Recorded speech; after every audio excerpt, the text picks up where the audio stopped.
샬롬, 할렐루야. 만나서 반갑습니다. 여기만 반가우시네요.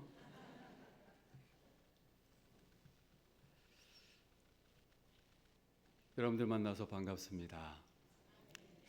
열대야를 넘어서 폭염을 뚫고 주의 전에 나오신 여러분들 마음속에 하나님의 치유하시는 시원한 바람이 불어오시길 존귀하신 예수님의 이름으로 축원합니다. 지난 6월달 한 달 동안 미국에 다녀왔습니다. 미국에 한 달 동안 있는 동안 여러 가지 느꼈지만 간단히 말씀드리면 대한민국의 위상이 엄청나다는 걸 느꼈습니다.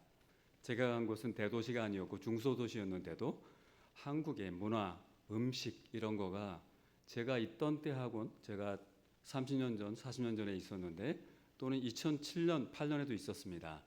그때하고 비교도 할 수 없을 만큼 한국이 위상이 올라가 있더군요. 깜짝 놀랐습니다. 그런데 역설적이게도 우리 자신을 돌아보면, 대한민국을 돌아보면 지난 12월부터 시작해서 엄청난 소용돌이 속에 시달려 오기도 했습니다. 그래서 우리들 마음속에 많은 상처가 생겨났고 또한 그뿐만 아니라 사회적으로도 여러 가지 또 갈등이 많이 생기게 되었습니다. 이렇게 갈등과 아픔과 고통이 있는 곳에 바로 치유와 또한 낫게 하는 것과 온전히 회복되는 것, 그것을 이루는 것이 우리 믿는 사람들의 또한 소명 아니겠습니까? 복음이 만약 그런 역할을 하지 못한다면 이 땅에 무슨 소망이 있을까요? 또한 국가적으로뿐만 아니라 개인적으로도 아마 여러분들 여러 가지 마음속에 아픔이 있을 겁니다. 아픔이 없는 사람 한번 손 들어 보시겠습니까? 아마 없을 겁니다. 상처가 다 있으실 거예요. 그런데 우리가 이 땅을 향하여 우리가 치유를 선포하기 위해선 첫 번째 무엇을 해야 되겠습니까? 우리가 예수님으로 말미암는 치유를 경험해야 되겠죠. 특별히 오늘 헌신 예배 드리는 양림교회 청년부 우리 사랑하시는 회원 여러분들이 지금 젊은이들이 너무나 힘들고 어려운 그런 대한민국의 상황이라고 얘기합니다. 그 젊은이들에게 진정한 예수님으로 말미암는 그 치유의 복음을 선포해야 되지 않겠습니까? 아멘? 그렇게 하기 위해서는 첫 번째 무엇을 해야 됩니까? 우리 청년들이 먼저, 또한 여러분들이 먼저 치유가 무엇인지 예수님의 치유를 경험해야 됩니다. 머리로가 아니라 삶 속에서 우리가 그것을 진정으로 체화해야 됩니다. 체득해야 됩니다. 그렇다면 과연 어떻게 하면 예수님의 그 치유하시는 능력을 우리가 경험할 수 있을까요? 너무나 중요한 주제죠. 오늘은 이 질문과 관련하여 본문 말씀을 통해 주님 말씀 듣기를 소원합니다. 본문의 내용은 여러분들 아마 한 번쯤은 들어보셨을 것 같은데 레위가 있었습니다. 마테레스 마테라고 보통 얘기합니다. 이 레위는 세리였어요. 그 당시에 죄인 중에 죄인, 악질 중에 악질. 그러한 레위가 세관에서 업무를 보고 있었는데 그때 예수님이 딱 찾아가셔서 보시고 레위를 부르십니다. 나를 따라오너라.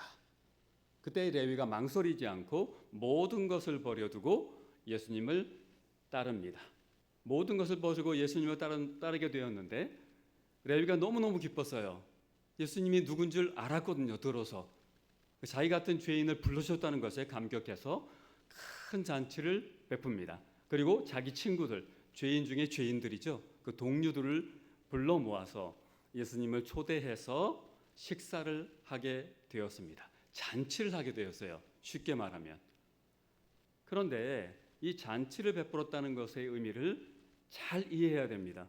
같이 밥 한 끼 했네, 같이 먹었네, 이렇게 생각하면 안 되고요. 그 당시에 배경이 있어요. 그 당시에 식사 공동체, 식탁 교제는 엄청난 의미가 있었습니다.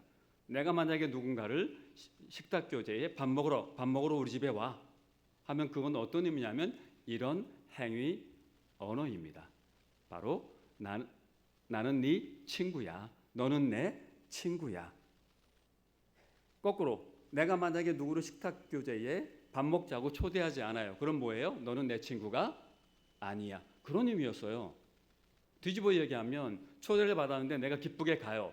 내가 가는 것 자체가 뭐라는 걸 나타내줘요? 말하지 않아도 그래, 나는 네 친구야. 이렇게 선언하는 거예요. 뒤집어 얘기하면 초대했는데 가지 않으면 어떤 의미입니까? 나는 네 친구 아니야. 내가 왜 네 친구야? 이런 의미예요. 그런 맥락을 한번 생각해 보세요. 레위가 세리였다고 말씀드렸죠. 잘 아실 거예요, 여러분들. 죄인 중에 죄인, 아주 죄질이 가장 나쁜 그런 최악의 죄인으로 취급받던 그런 레위였어요. 레위가 잔치를 베풀었어요. 그리고 예수님을 초대했어요. 예수님이 갔어요. 무슨 의미예요? 예수님이 뭐라고 선언하신 거예요? 나는 죄인들의 친구야. 엄청난 선언이에요. 있을 수 없는 일이었어요. 그러니까 바리새인들이 투덜거렸죠. 저 사람 왜 저래 저거? 어떻게 저렇게 죄가 많은 사람들하고 악질린 사람들하고 어떻게 식사를 같이 할 수 있어? 투덜거렸어요. 궁시렁거렸어요. 쉽게 말씀드리면. 그 궁시렁거린 소리를 듣고서 그 생각을 아시고서 예수님께서 오늘 하신 말씀이 31절과 32절 말씀입니다. 한번 읽어보겠습니다. 이 맥락을 알고 함께 읽겠습니다. 시작.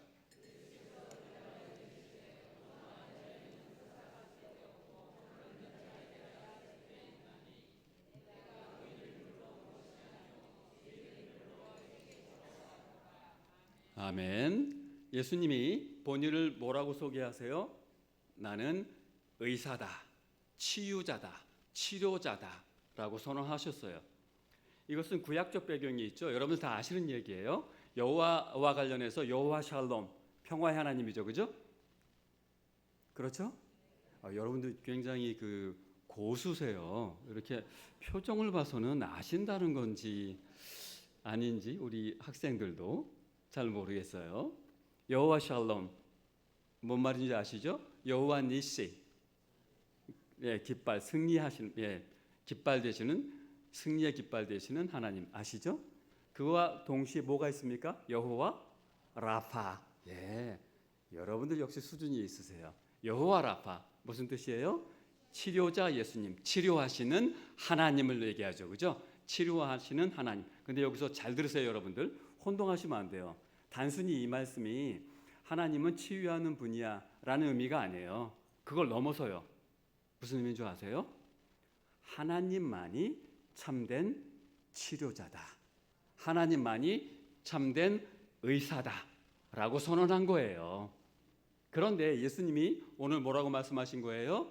내가 바로 진정한 의사, 진정한 치료자야라고 선언하신 거예요. 따라서 뭐라고 말씀하신 거예요? 내가 하나님과 동등한 신적 존재야라고 말씀하신 거예요. 선언하신 거예요. 그래서 오늘 설교 제목이 무엇입니까? 예슈아 라파. 예슈아는 뭐냐 하면 예수스의 히브리, 원래 히브리어 유대 사람들이 쓰던 그 발음 그대로예요. 그게 예슈아예요. 여러분들이 아시는 여호수아가 예호슈아잖아요. 예호슈아의 약자예요. 예슈아. 한번 해볼까요? 예슈아. 시원하죠, 그죠? 역시 고수세요. 시원하죠? 그래도 아멘이 없으시네. 시원하시죠? 예슈아. 시원한 거 한번 해보세요. 예슈아 라파. 예슈아 라파. 치료자 예수님이란 뜻이에요. 치료하시는 예수님. 여러분들 옆에 있는 사람에게 한번 얘기해 볼까요? 진심을 담아서 치유하시는 예수님께서 치유해 주시길 바랍니다 하는 마음을 담아서 예슈아 라파.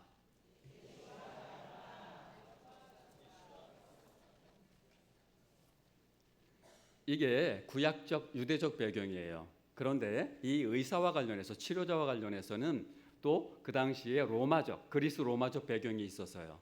그 당시의 의사들은 지금처럼 병원을 차려놓고 아픈 사람 와서 진료받으세요 하지 않았어요. 그 당시의 의사들은 자기가 돌아다니면서 병 있는 사람들을 찾아갔어요. 그래서 병 있는 사람들을 고쳐줬어요. 이게 뭘 나타내 줍니까? 예수님께서는 필요한 사람 와, 내가 여기 있을게 하지 않으신다는 것이에요. 죄인들을 직접 찾아가셔서 불러주시고 치료해 주시고 치유해 주시고 고쳐 주시고 회복시켜 주신다는 말씀입니다. 오늘 본문의 레위도 예수님은 자기가 찾아간 것이 아니었어요. 누가 찾아오셨어요? 예수님이 세리에게 찾아오셨어요. 그리고 세리를 불러 주셨어요. 이게 무엇입니까? 하나님의 사랑이죠. 요한일서 4장 10절에서 얘기한 대로 우리가 먼저 하나님을 사랑한 것이 아니라 누가 먼저? 하나님이 우리를 먼저 사랑하셔서 아들을 보내 주셨다는 것이에요. 이러한 의미를 예수님의 응답 속에서 우리가 발견해낼 수 있습니다. 그런데 또한 한 가지 말씀드리면 신약성경에서 잔치는 하나님 나라의 잔치를 형상화해줘요. 따라서 이 사건에서 우리가 무엇을 알 수 있는고 하니 예수님이 가지고 오시는 새로운 하나님 나라에서는 유대교의 율법을 지키는 자가 아니라 겉으로 의로운 자가 아니라 예수님의 그 복음으로 말미암아 의롭게 된 사람들이 그 하나님 나라의 백성이 된다는 것을 이 잔치 사건 속에서 우리가 발견할 수 있어요. 근데 여기서 한 가지 이상한 게 있죠. 예수님의 말씀을 듣고 보니까 잘 생각해 보세요, 여러분들. 여러분들 눈이 초롱초롱해서 제가 너무 감사해요. 가만히 생각해 보세요. 예수님의 말씀은 마치 뭐라고 하시는 것처럼 들려요? 바리새인들이 마치 병이 없고 의인이고 멀쩡한 사람인 것처럼 건강한 사람인 것처럼 그렇게 말하고 계시죠, 그죠? 그게 이해가 되면 지금 안 졸리신 거예요. 그게 이해가 안 되시면 졸리신 거예요. 다시 한번 제가 설명드려 볼게요. 예수님 뭐라고 말씀하셨어요? 내가 죄인을 불러 회개시키러 왔다. 병든 사람을 낫게 해주러 왔다. 그러니까 너희는 필요 없어. 바리새인들 너희는 필요 없어. 왜냐하면 너희는 건강하고 의로우니까. 이런 것처럼 들리잖아요. 그렇죠? 이해가 되셨습니까? 네, 되셨을 거예요. 확실히 되셨을 것 같아요. 이건 아이러니죠. 그럴 리가 없잖아요. 그죠? 예수님이 풍자적으로 말씀하신 거예요. 역설적으로 말씀하신 거예요. 너는 그래. 질문은 이것이죠. 바리새인들은 왜 그렇게 예수님에 대해서 불평을 늘어 놓았을까요? 무엇보다도 자기 자신이 어떤 존재인지 몰랐어요. 무슨 말인 거 아니? 자기가 어떤 상태인지를 바리새인들은 몰랐어요. 왜 몰랐을까요? 왜 몰랐을까요? 예수님이 누구신지 몰랐어요. 레위는 어떻게 그렇게 자기 자신을 발견할 수 있었을까요? 예수님이 누군지 알았기 때문이죠. 예수님을 발견하게 되면 예수님이 누구신지 진짜로 알게 되면 어떤 반응을 보여주는지 오늘 읽은 본문 말씀 앞에 있는 5장 처음에 있는 베드로 사건이 분명하게 보여줍니다. 베드로를 제자로 부르시죠. 여러분 잘 아시는 내용일 거예요. 예수님께서 베드로를 제자로 부르시기 전에 베드로에게 여러 가지 말씀을 하시죠. 그 중에 하나가 이제 베드로의 배에 올라서 말씀을 가르치신 후에 베드로에게 깊은 곳에 가서 그물을 던져라 이렇게 말씀하셨어요. 깊은 곳에 가서 그물을 던졌을 때 여러분 잘 아시는 사건이죠, 그죠? 엄청나게 고기를 많이 잡았죠. 그래서 배가 가라앉을 지경이 되고 그물이 찢어질 정도로 많이 잡았어요. 그때 베드로가 뭐라고 얘기했습니까? 할렐루야, 땡 잡았어라이. 땡 잡아버렸어이 오늘. 아이고 잘 됐네. 돈 벌어갖고 난 먹고 살아야 되겠네. 이러지 않죠. 뭐라고 얘기합니까? 주님 이렇게 불러요. 그전엔 선생님 그랬어요. 예수님이 누군 줄 알았을 때 뭐라고 얘기해요? 주님, 나는 죄인입니다. 나를 떠나십시오. 예수님이 누군지 진짜 발견한 사람의 모습이에요. 그런데 여러분들 잘 들으세요. 여기서 끝나면 안 됩니다. 너는 죄인이야. 죄가 많어. 이러고 끝나면 안 돼요. 우리가 죄인인 걸 깨달아야 되는 이유가 무엇일까요? 왜 중요할까요? 죄인 줄 깨달을 때 예수님께서 뭐라 그랬어요? 그래 너 죄인이야 가. 그렇게 안 하셨죠. 뭐라고 얘기하셨어요? 두려워하지 말아라. 이제부터는 내가 사람을 낚을 것이다. 이게 무슨 말이에요? 두려워하지 마. 이제 너는 나와 함께 있을 것이야. 그리고 너는 나의 동역자가 될 것이야. 하나님이 함께 하시는 사람이 될 것이야. 그래서 예수님이 누군지 발견하고 예수님 안에서 내가 죄 있는 사람이구나, 허물 있는 사람이구나 하는 것을 발견하는 것이 중요한 거예요. 거기서 멈추면 안 돼요. 잘못하면 어떻게 됩니까? 기독교인들이 계속해서 그냥 나는 죄인이야, 나는 죄인이야. 좋은 거 아닙니다. 물론 끊임없이 주님 앞에서는 죄가 있죠. 그러나 거기서 멈춰 있으면 안 됩니다. 한 걸음 더 나가기 위한 것이죠. 죄가 있다고 고백할 때 뭐가 임합니까? 하나님의 은혜가 임하는 줄 믿으시기 바랍니다. 그래서 중요한 거예요. 다시 우리가 힘을 내고 자유를 얻고 힘을 얻고 주의 능력을 체험하게 되는 줄 믿으시기 바랍니다. 이래야 되는데 바리새인들은 그걸 몰라요. 그러니까 내가 뭐 어떤데 우리가 뭐 죄가 있다 그래? 그러면서 시구렁거리면서 다시 그 다음 금식 논쟁을 벌이죠. 33절에서 35절입니다. 다 같이 읽겠습니다. 시작.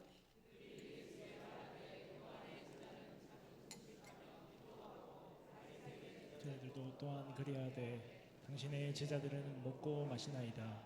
예수께서 그들에게 이르시되 본인 집 손님들이 신랑과 함께 있을 때 너희가 그 손님으로 금식하게 할 수 있느냐? 그러나 그날에 이르러 그들이 신랑을 빼앗기리니 그날에는 금식할 것이니라. 아멘. 이 바리새인들이 금식 논쟁에서 하는 말은 딱 두 가지예요. 첫 번째, 우리는 병들지 않았어. 우리 금식하는 사람이야. 이렇게 나온 거예요. 두 번째는 뭡니까? 니들은 병들었어. 금식 안 하잖아. 타짜라는 유명한 영화가 있죠. 죄송합니다. 경건하셔서 영화를 안 보시는 것 같으시네요. 타짜라는 유명한 영화가 있어요. 그죠? 거기에서 명대사가 있죠. 뭡니까? 나 이대 나온 여자야. 살벌한 얘기죠. 그죠? 그와 같이 살벌한 얘기가 뭐냐면 나 금식하는 사람이야. 이러고 있는 거예요.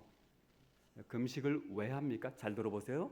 금식이라는 건 뭐예요? 곡기를 끊는 거죠. 음식을 안 먹는 거죠. 무슨 말이에요? 아무 소망이 없다는 것이에요. 소망이 누구에게만 있다는 것이에요? 하나님에게만 있어요. 이게 금식이에요. 그런데 그 하나님께 있는 그 모든 소망을 완성하신 분이 누구세요? 예수님이에요. 근데 그 앞에서 완전히 진짜 이건 포크레인 앞에서 삽질하는 거죠. 우리 금식하잖아. 뭔 소리야? 아직도 여전히 뭘 못하고 있습니까? 예수님이 누군지 누구신지 깨닫지 못하고 있어요. 오늘 우리가 읽은 그 본문 5장 거기에 속해 있는 거대 문단이 있어요. 4장 11절부터 9장 50절까지 이 전체 거대 문단의 주제가 무엇인가 하니 예수님이 누구신가 하는 것이에요. 예수님이 누구신가를 보여주는데 여전히 바리새인들은 눈을 감고 있다는 것이죠. 너무나 답답해서 예수님께서 사랑하는 마음으로 또 비유를 두 가지 말씀하세요. 그게 35절과 38절에 나와 있습니다. 다 같이 읽겠습니다. 그들이 신랑을 빼앗기리니 그날에는 금식할 것이니라. 또 비유하여 이르시되 새 옷에서 한 조각을 찢어 낡은 옷에 붙이는 자가 없나니 만일 그렇게 하면 새 옷을 찢을 뿐이요 또 새 옷에서 찢은 조각이 낡은 것에 어울리지 아니하리라. 아멘. 또 그 다음에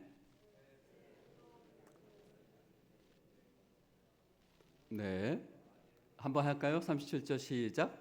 새 포도주를 낡은 가죽 부대에 넣는 자가 없나니 만일 그렇게 하면 새 포도주가 부대를 떠뜨려 포도주가 쏟아지고 부대도 못 쓰게 되리라.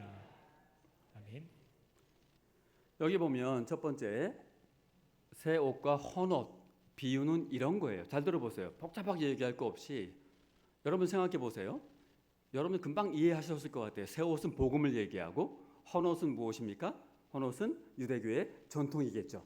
그렇죠? 그런 상황이에요. 그런데 유대인들, 이 바리새인들은 뭐라고 생각하고 있는 겁니까? 우리가 가지고 있는 옛날 게 좋은 거야라고 말하는 거예요. 그런데 여러분 생각해 보세요. 비유를 한번 해볼게요. 여러분들에게 옷이 두 개가 있어요. 하나는 무엇인고 하니 옛날에 산 3, 4만 원짜리 겨울 모조 털옷이, 가짜 털옷이 있어요. 모조 털옷이 3, 4만 원 되는 거. 근데 누가 선물을 줬어요. 진짜 모피 옷을 줬어요. 3천만 원짜리예요. 3천만 원짜리예요. 그럼 여러분들 중에 누가 그 옛날 헌옷에 가짜 모피가 좀 해줬네? 가면서 봐. 괜찮은데? 모피? 새로운 진짜 모피 옷? 거기서 좀 떼가지고 붙이면 잘 될 것 같아. 이렇게 할 사람이 있으세요? 없죠. 그렇게 할 수 있는 사람은 어떤 사람이에요? 진짜 모피가 얼마나 소중한지 모르는 사람은 그럴 수 있죠. 바리새인들이 바로 그랬다는 것이에요.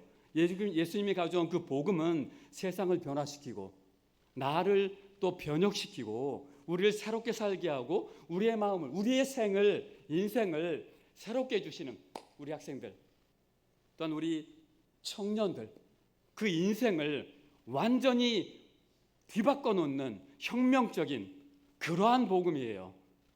근데 그걸 모르는 거예요. 그걸 몰랐어요. 유대인들은 몰랐어요. 바리새인들은 몰랐어요.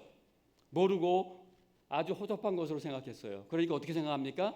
유대교 전통이 너무 좋은데 예수의 복음 중에 뭐 좀 좋은 게 있네. 이걸 갖다가 좀 붙여놓으면 되지 않을까? 이렇게 생각했다는 것이에요. 새 포도주도 마찬가지죠. 새 포도주. 여러분 한번 상상을 해보세요. 여러분들이 포도원을 이렇게 가꾼다고 생각해 보세요. 1년 동안 포도를 정성껏 키웠어요. 농약도 거의 안 주고 벌레도 다 잡고 또 엄청나게 비료도 많이 주고 자연산 비료, 유기농 비료 이렇게 해가지고 참 많이 주고 잘 키웠어요. 잘 자랐어요. 잘 깨끗이 씻었어요. 상상해 보세요. 잘 씻었어요. 최상급 포도예요. 그래서 포도주를 담그려고 해요. 그때 여러분들 낡아서 터질지 모르는 그 부대에다가 이 포도주를 담근다고 포도를 넣을 사람 있으십니까? 없어요. 그렇게 할 수 있는 사람은 어떤 사람이에요? 이 포도주를 만들려는 이 포도가 얼마나 소중하고 고결하고 고귀한 것인지 모르면 그럴 수 있죠. 값비싼지 모르니까 쉽게 얘기하면 그런 사람은 할 수 있어요. 그렇지 않은 사람은 결단코 할 수 없습니다. 우리의 예수님의 십자가 복음이 그와 같다는 것입니다. 너무나 고귀한 복음이에요. 그렇기 때문에 허접하게 우리의 생각, 우리의 철학, 개똥 철학 그것을 대충 보완해주고 보충해주는 그러한 역할을 하는 그런 허접한 복음이 아니라는 것이에요. 믿으십니까? 예수님께서 십자가에서 그 놀라운 일을 행하셨는데 그렇게 이루어 놓으신 정말 최상급 포도주와 같은 그 복음 진액 그것을 어떻게 우리가 헛되이 우리 생각을 따라서 대충 거기다가 시시때때로 우리 필요할 때 조금 갖다 놓는 그런 보충제가 될 수 있겠습니까?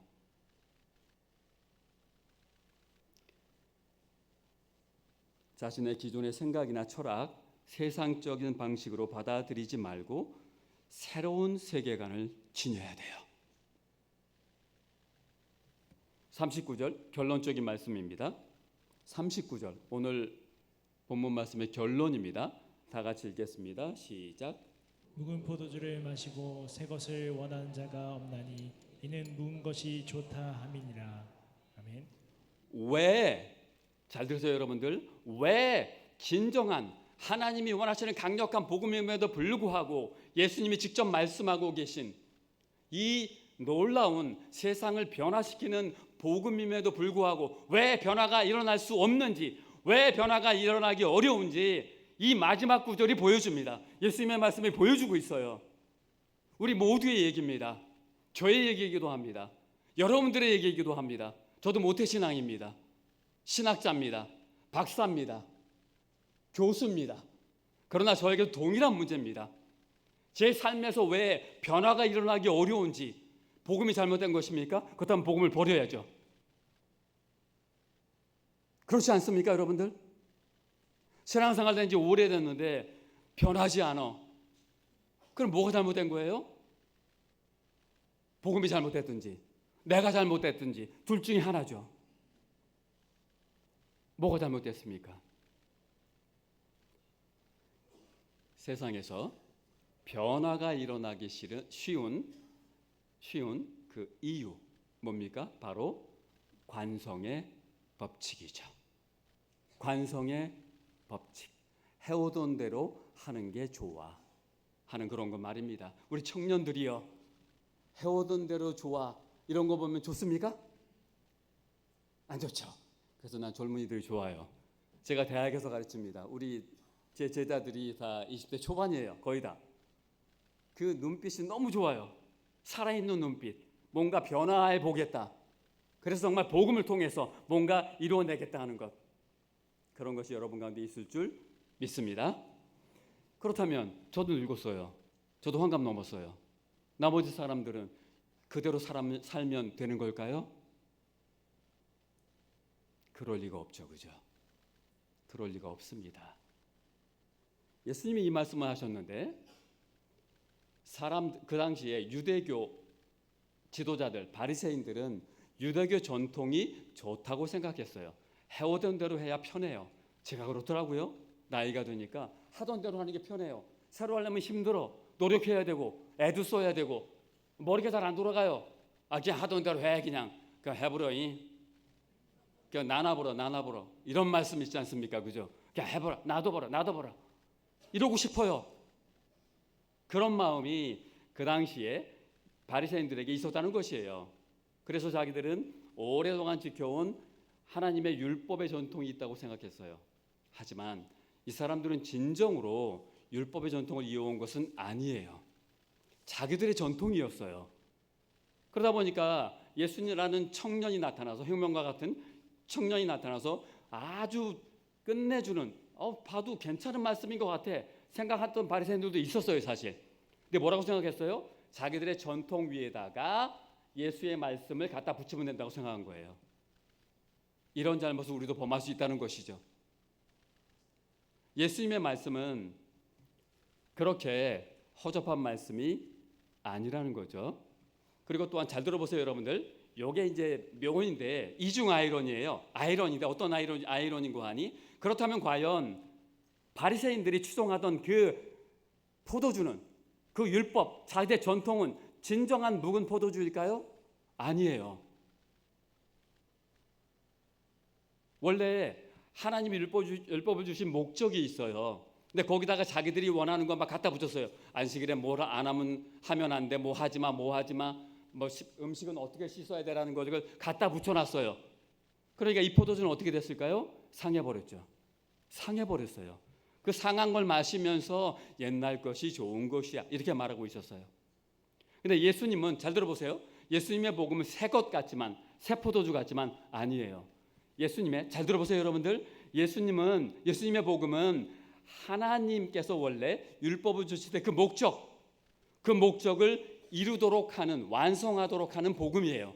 그 진정한 의미에서 숙성된, 묵은, 치유하는 그러한 포도주예요. 예수님께서 이렇게 아주 통렬하게 이러한 정말 치유하시는, 그러나 너희 것은 잘못됐어 하는 것을 분명하게 보여주고 계세요.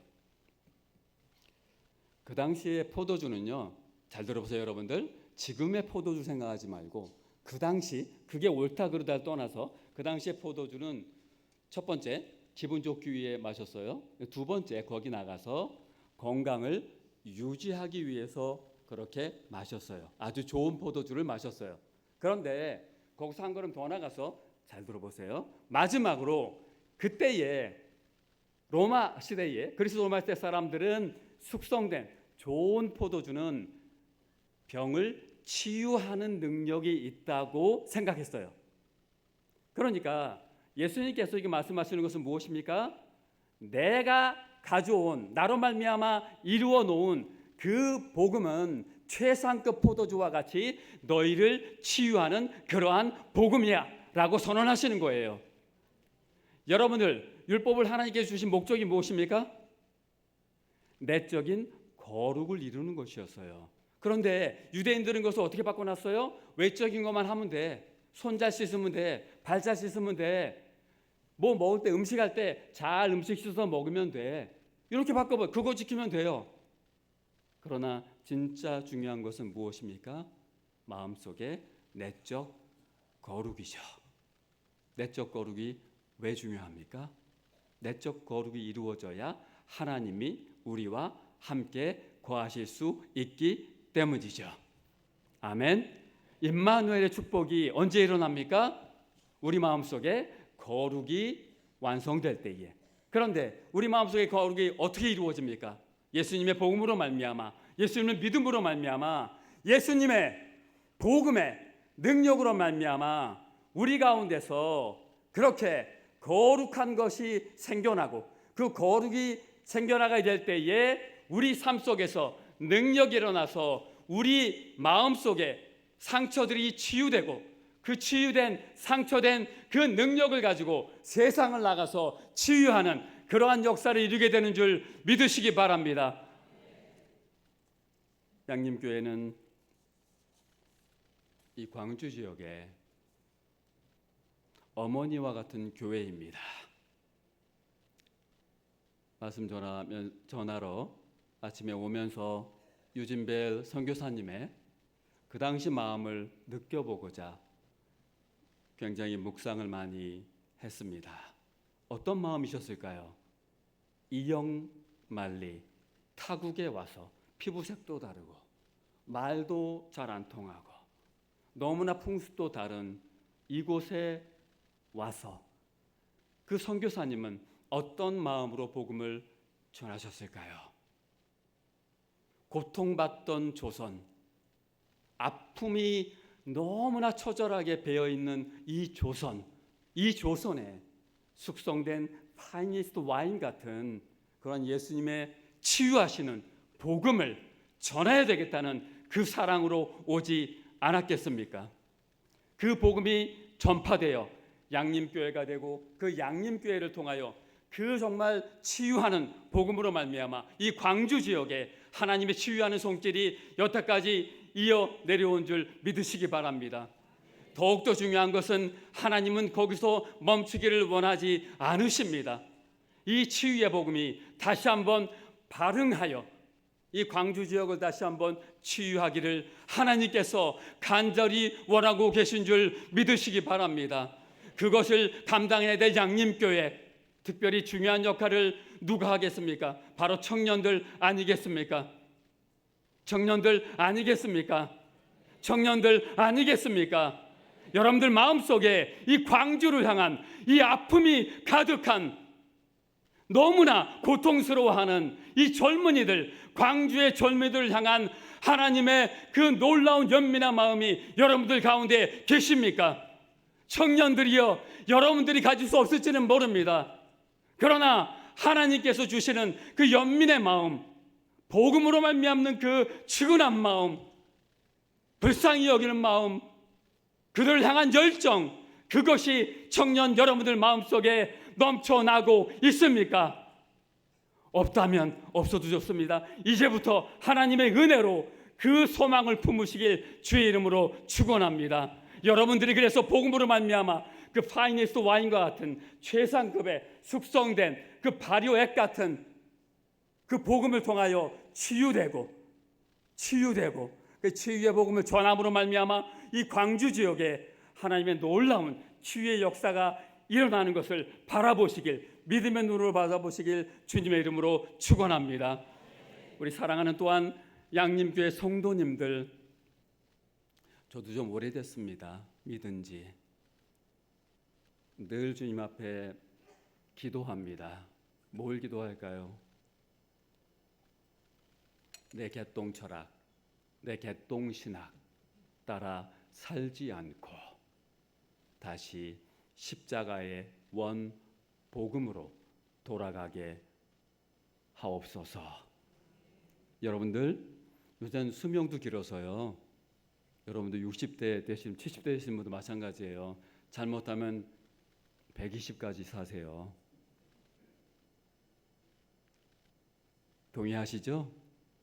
근데 그냥 나는 나이 들었으니까 오래 신앙생활 했으니까 이대로 뭐 그냥 이대로 이렇게 하시면 얼마나 예수님께서 마음이 아프시겠어요. 나이 들어도 저도 나이 들었으니까 나이 들어도 치유하시는 예수님의 복음의 능력을 사모하는 여러분들 되시길 주님의 이름으로 축원드립니다. 우리 조성년 목사님 저와 함께 열린교회에서 사역하면서 제가 참 너무나 좋아하던 목사님입니다. 강단에 섰기 때문에 하는 소리는 아닙니다. 거기 열린교회 부교육자들하고 다 친밀한 건 아닌데 특별히 친밀할 기회가 많이 있었습니다.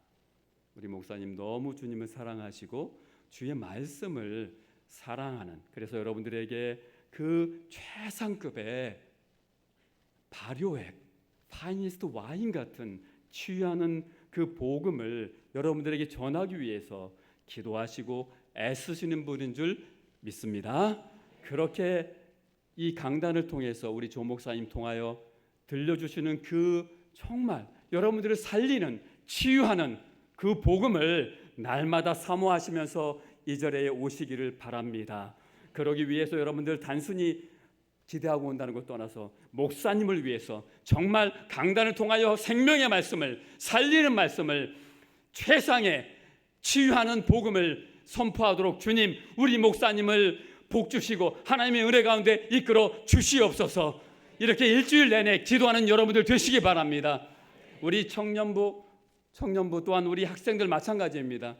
우리 조 목사님뿐만 아니라 우리 부교육자님들, 부목사님, 전도사님들 여러분들의 영혼을 위해서 기도하고 여러분들을 정말 주님의 복음으로 인도하기 위해서 온 힘을 다하여 주님 앞에 매달리는 분인 줄 믿으시기 바랍니다.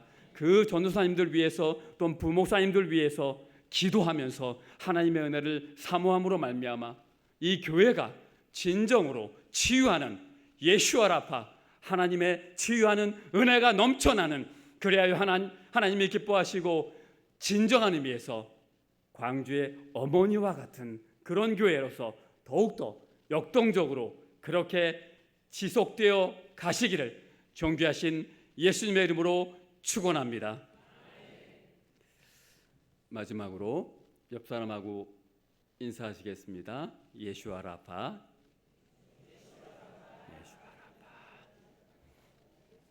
마음을 담아서 째려보지 마시고요.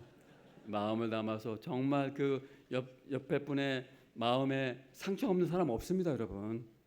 상처를 느끼시면서 동시에 예수님이 치유하는 그 능력을 믿으시면서 예슈아 라파 3번만 하시겠습니다. 시작.